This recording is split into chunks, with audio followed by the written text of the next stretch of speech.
Hello friends.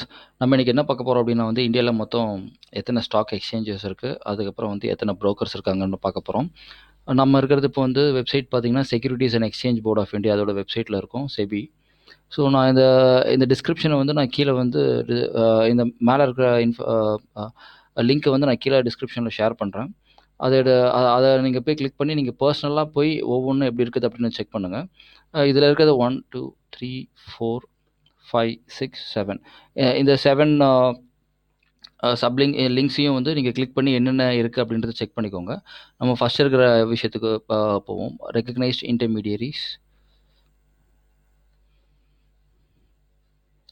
Load ஆகுது. Okay, அது load ஆகட்டும். நம்ம என்ன பண்ணுவோம், ஸ்டாக் எக்ஸ்சேஞ்சஸ் ரைட்டில் அதையும் நம்ம கிளிக் பண்ணலாம். அது சீக்கிரம் வந்துச்சுன்னா அதை பார்ப்போம்.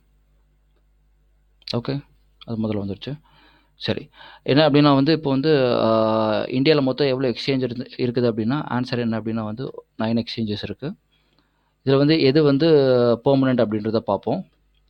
Recognition valid up to permanent வந்து பிஎஸ்சி, பெர்மனெண்ட் வந்து கல்கட்டா ஸ்டாக் எக்ஸ்சேஞ்ச், பெர்மனெண்ட் வந்து இந்தியன் கமோடிட்டி எக்ஸ்சேஞ்ச் லிமிடெட். அதுக்கப்புறம் வந்து என்ன அப்படின்னா வந்து எம்சிஎக்ஸ் வந்து பெர்மனெண்ட்டு, அப்புறம் national commodity and derivatives exchange வந்து பெர்மனெண்ட்டு, என்எஸ்சியும் பெர்மனெண்ட். ஓகே, அவ்வளோதான். இப்போ வந்து அது ஓப்பன் ஆகிடுச்சான்னு பார்ப்போம். எஸ், அதுவும் ஓப்பன் ஆகிடுச்சு.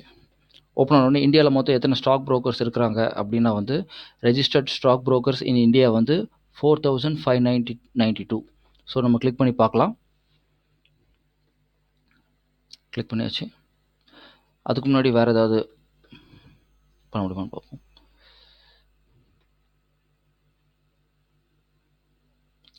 ஓகே, அதே ஓப்பன் ஆகிடுச்சு.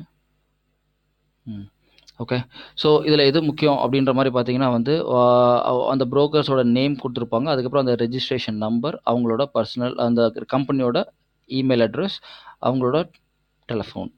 ஸோ அதுக்கப்புறம் கீழே வந்து எக்ஸ்சேஞ்ச் நேம்ஸ் அந்த மாதிரிலாம் போட்டிருப்பாங்க. ஸோ இது வந்து நீங்கள் போய் பர்சனலாக போய் பார்த்துட்டு இப்போ உங்கள் புரோக்கர்ஸ் இதில் இருக்கிறாங்க அப்படின்னா மோஸ்ட்டாக வந்து மோஸ்ட்டாக வந்து ரெஜிஸ்ட்ரேஷன் பண்ணால் தான் வந்து புரோக்கர்ஸ் வந்து புரோக்கராக ஆக முடியும். ஸோ மோஸ்ட்டாக அதனால் எல்லாருமே பண்ணியிருப்பாங்க. இந்தியாவில் மொத்தம் எவ்வளோ புரோக்கர்ஸ் இருக்காங்க அப்படின்னா வந்து ஆல்மோஸ்ட் 5000 புரோக்கர்ஸ் வந்து இருக்கிறாங்க. தேங்க்யூ.